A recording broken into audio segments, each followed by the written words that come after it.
ओ madam, ये किसी जतिन का ऑर्डर है, बुलाओ उसे। धीरे बोल, तेरा दिमाग खराब है क्या? हमारे बॉस का नाम है जतिन, देख वो खड़े। अच्छा, तो ये है जतिन। अबे ओए मोटे, ऑर्डर ले ले अपना। मैं करता हूँ। अबे सुनाई नहीं दिया तुझे? बहरा है क्या? अबे ओ पागल हो गया क्या तू? तेरे को अभी मैंने बोला तमीज से बात कर और उनका नाम मत ले, समझ में आया? हमारी कंपनी के बॉस है वो। इतना बोलने के बाद भी तू उनसे इतनी बदतमीजी से बात कर रहा है। अरे रुकिए आप। अबे ओए मोटे, बहरा हो गया है क्या? लग रहा है चर्बी कुछ ज्यादा बढ़ गई है, तेरे कान भी बंद हो गए। इधर आ, ऑर्डर लेकर जा अपना। अबे ओ पागल हो गया क्या? तेरे को बोला नहीं तमीज से बात कर, हमारी कंपनी के बॉस है वो। किस तरीके से बात कर रहा है? सेंस है क्या तेरी इस तरीके से बात करने की किसी से? ये 2 कौड़ी का डिलीवरी बॉय मुझसे फालतू बोल रहा है। अरे मैडम जी, आप रुक तो जाइए, मैं करता हूँ इससे बात। इतनी हिम्मत? चरखार, अगली बार हाथ उठाए ना, हाथ तोड़कर हाथ में दे दूंगा। होगा तू इनका बॉस, मेरा बॉस नहीं है, समझा ना? अबे ओए 2 कौड़ी के डिलीवरी बॉय, तू जानता भी है मैं कौन हूँ? ये बिल्डिंग देख रहा है, इस पूरी बिल्डिंग का ना मालिक हूँ। अबे बॉस हूँ मैं, तेरी तरह ना 2 कौड़ी का काम नहीं करता मैं। अबे ओ, होगा तू इस बिल्डिंग का मालिक, मेरा मालिक नहीं है, तू समझ गया ना?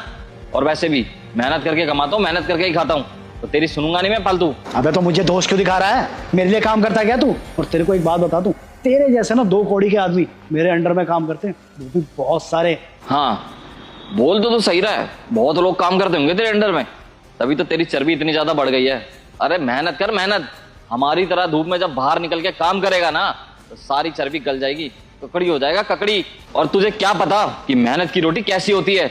अरे जब सुबह से शाम तक बंदा काम करता है ना, तब रात को जाके 2 रोटी मिलती है, वो भी इज्जत की। लेकिन तुझे क्या समझा रहा हूं मैं, तू तो अपने बाप के टुकड़ों पे पल रहा होगा, तभी तो बैठे बैठे देखना कितनी चर्बी आ गई है। मोटे गेंडे, तू ज्यादा फालतू नहीं बोल रहा, तेरी तो। सर एक सेकंड, आप क्या कर रहे हैं? कम से कम देख तो लीजिए आप किस पे हाथ उठा रहे हैं। ये ऐसे छोटे लोग जाकर के ना कंप्लेन कर देंगे आपकी, और आपको तो पता ही है पुलिस स्टेशन में ना इन लोगों की ज्यादा सुनी जाती है। सर ऐसे अपनी गरीबी का ढोंग करेगा ना वहाँ पे, इतना इमोशनल ड्रामा करेगा ना कि आपको ही फंसा देगा। फिर सर आपको ही कोर्ट के चक्कर काटने पड़ेंगे, इसलिए आपकी भलाई के लिए कह रही हूँ, इन जैसे लोगों पे हाथ मत उठाइए। सही कह रही हो। वैसे भी ना पुलिस वाले इन छोटे लोगों की बहुत सुनते हैं, खामखा मेरे पल्ले केस पड़ जाएगा। लेकिन कोई बात नहीं बेटा, तुझे ना मैं ऐसे नहीं छोड़ूंगा। तेरी तो अभी कंप्लेन करता हूँ मैं, और मैं यही नहीं रुकूंगा। उसके बाद ना पुलिस में कंप्लेन करूंगा, वो अलग कि लड़की के साथ बदतमीजी कर रहा था। तो रुक तू। हाँ सही कह रहा है तू, कर दे कंप्लेंट, कर दे। तुझे क्या लग रहा है तू मेरी कंप्लेंट कर देगा और मैं डर जाऊंगा? अबे वो मोटे, इस शरीर को ना मेहनत करने की आदत है, कहीं भी कमा लूंगा, कहीं भी मेहनत कर लूंगा मैं तो। और पुलिस में कंप्लेंट करने की बात कर रहा है ना तू? कर दे। तुझे क्या लग रहा है? जेल से तो मैं 3-4 महीने बाद आ ही जाऊंगा, लेकिन जब भी मैं बाहर आऊंगा ना, तेरे इस गेट के सामने बैठा रहूंगा, और जब भी दिखेगा ना तू, हमेशा मोटा, गेंडा, भैंसा बोल कर जाऊंगा। और जब ये सब बोलूंगा ना, तेरी सबके सामने बेइज्जती होगी वो अलग। तूने ना सारी लिमिट क्रॉस कर दिया, तेरी तो नौकरी गई बेटा, तू रुक जा। शायद तूने सही से सुना नहीं, अभी मैंने बोला कि मैं मेहनत की खाता हूँ और मेहनत का ही कमाता हूँ। लेकिन तू अपनी सोच, मुझे तो नौकरी कहीं भी मिल जाएगी। जब तेरे घर वाले तेरे को धक्के मार के बाहर निकाल देंगे ना, तब क्या ठूसेगा तू? अबे ओ, तेरा दिमाग खराब हो गया है क्या?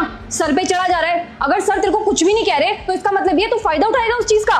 मैंने ना अपनी लाइफ में तुझ जैसा पहला डिलीवरी बॉय देखा है जो अपने कस्टमरों से इतनी बदतमीजी से बात करता है। अरे मैडम जी रहने दीजिए, आप मुझे मत समझाइए, इसे समझाइए, क्योंकि मुझे तो अच्छे से पता है जो जैसे बात करता है ना, उससे उसी तरीके से बात करी जाती है। इसने मेरे से बदतमीजी से बात की थी, तो मैं भी इससे बदतमीजी से ही बात करूंगा। अबे कौन सी बदतमीजी कर दी मैंने तेरे साथ? मुझे तो याद भी नहीं आ रहा।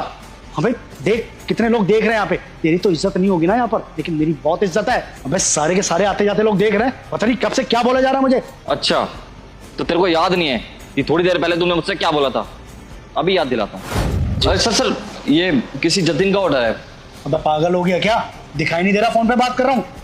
छड़ कहीं के दिमाग नहीं है तेरे में? चल निकल यहाँ से। सॉरी यार।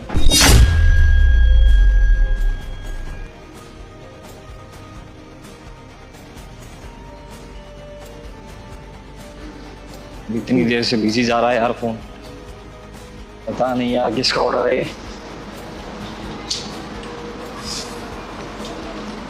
जल्दी फाइल रेडी करवाता हूँ। 2 कौड़ी का डिलीवरी बॉय मेरी गाड़ी पे टिक लगा के खड़ा है, इसे मैं बताता हूँ। पूरा दिन वेस्ट हो गया इसकी वजह से। हट मेरी गाड़ी से। तेरी हिम्मत कैसे हुई यहाँ पे टेक लगा के खड़े होने की? यहाँ पे डेंट या स्क्रैच आ गया तो कौन भरेगा, तू या तेरा बाप? मुंह उठा के आ जाते 2 कौड़ी के डिलीवरी बॉय। निकल यहाँ से। देख मत जाइए आप। अच्छा, तो इसका मतलब हमारे बॉस ने सबसे पहले बदतमीजी की थी। इस बेचारे डिलीवरी बॉय की तो क्या ही गलती है। देखो भाई, जैसे आपके माँ बाप ने आपका एक नाम रखा है ना, उसी तरीके से हमारा भी एक नाम है। और जिस ऐप से आपने ऑर्डर किया है ना, उसमें मेरा नाम लिख कर आ रहा होगा। लेकिन नहीं, आजकल के लोगों की ना प्रॉब्लम ही अलग है। उनकी ईगो हट हो जाती है हमारे नाम से बुलाने में। अरे लोग तो भूल ही चुके हैं, जैसे वो लोग काम करते हैं ना, उसी तरीके से हमारा भी एक काम है। जैसे वो लोग समझते हैं ना कि वो लोग इज्जत के लायक हैं, उसी तरीके से हम भी इज्जत के लायक हैं। लेकिन नहीं, पता नहीं क्या हो गया है लोगों को, कैसे कैसे नामों से बुलाते हैं हमें। ओए मुच्छड़, ओए डिलीवरी, ओए बस्ते। अरे हम क्या कोई रास्ते पे चलते फिरते कीड़े हैं क्या जो हमें इस तरीके से बुलाते हैं लोग? और क्या बताएं आपको, हमें लोग पता कैसा ट्रीट करते हैं। अरे किसी किसी सोसाइटी में तो हमें घुसने भी नहीं दिया जाता, और जिसमें घुसने दिया जाता है वहां तो हमारे लिए लिफ्ट भी बैन है। 14वीं मंजिल पे, 9वीं मंजिल पे हम सीढ़ियों से जाते हैं। बताओ भाई, हम लोग इंसान नहीं है क्या?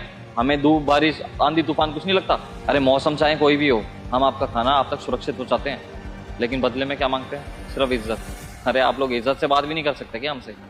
अब आप खुद ही देख लीजिए ना, ऑर्डर देने आया हूँ आपका, आधा घंटा हो चुका है यहाँ पे खड़े खड़े। तूफान चल रहा है, मुझे लग रहा है थोड़ी देर में बारिश आ जाएगी, लेकिन हम लोग अपना काम बंद नहीं कर सकते। अब जैसे आपकी वजह से मुझे यहाँ पे लेट हो गया ना, अब रेस्टोरेंट पे जाऊँगा तो वहाँ पे भी 2 बातें सुनने को मिल जाएंगी। कोई नहीं, वो भी सुन लेंगे, काम तो करना ही है ना हमें। हमें तो आप लोग कुछ समझते ही नहीं है। देखिए सर, आपने मेरे साथ बदतमीजी की, इसलिए मैंने आपके साथ ये सब किया, ताकि आपको रियलाइज़ हो सके कि आप जब हमारे साथ ऐसा करते हैं ना तो हमें कैसा लगता है। बस, बाकी कोई और इंटेंशन नहीं था मेरा ऐसा बोलने का। अगर आपको बुरा लगा हो तो माफ़ करते हैं, सॉरी। एक्सक्यूज़ मी, देखिए आप सर के सामने इस तरीके से हाथ मत जोड़िए, क्योंकि आपकी तो 1% भी गलती नहीं है ना। और सॉरी टू से सर, गलती आपकी है, और इस तरीके से मैं किसी का भी गलत में साथ नहीं दे सकती, चाहे वो आगे कोई भी हो। आपको इस तरीके से बदतमीजी नहीं करनी चाहिए थी इनके साथ। बदतमीजी पहले आपने की है, इसी वजह से ये आपके साथ बदतमीजी कर रहे हैं। सर वो अपना काम ही तो कर रहे हैं ना, हमारे घर में खाना सुरक्षित पहुंचाते हैं, चाहे बारिश हो चाहे धूप हो। वो बिल्कुल भी कुछ भी नहीं देखते, और डोर टू डोर सर्विस भी प्रोवाइड करते हैं। बदले में हमसे क्या मांगते हैं? थोड़ी सी इज्जत ही तो मांगते हैं। अगर हम उनसे इज्जत से बात भी नहीं कर सकते तो क्या फ़ायदा सर हमारे पढ़े लिखे होने का? आपने बदतमीजी की है सर, मेरे अकॉर्डिंग तो आपको उनसे माफ़ी मांग लेनी चाहिए। सही कह रही हो अंकिता, आज पहली बार मेरी आंखें खोली है किसी ने।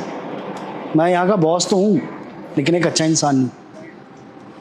मैंने इनके साथ जो किया बहुत ज़्यादा गलत था, और सच में भाई मुझे तुम्हारे साथ ऐसा नहीं करना चाहिए था।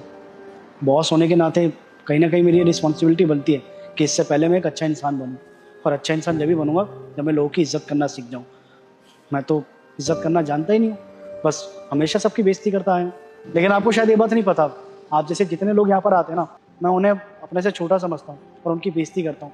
मुझे लगता है कि उनकी कोई हैसियत ही नहीं होती। लेकिन आज समझ में आया कि जैसे हमारा काम होता है ना, वैसे ही आपका काम होता है। और जैसे हम सबसे रिस्पेक्ट चाहते हैं ना, आप लोग भी हमसे रिस्पेक्ट ही चाहते हैं। तो जो भी मैंने आपसे बोला उसके लिए हाथ जोड़ के माफ़ी मांगता हूँ, और वादा करता हूँ आपसे कि आज के बाद मैं कभी भी किसी से इस तरीके से बात नहीं करूँगा, हमेशा सबकी इज्जत ही करूँगा। लीजिए सर आपका ऑर्डर।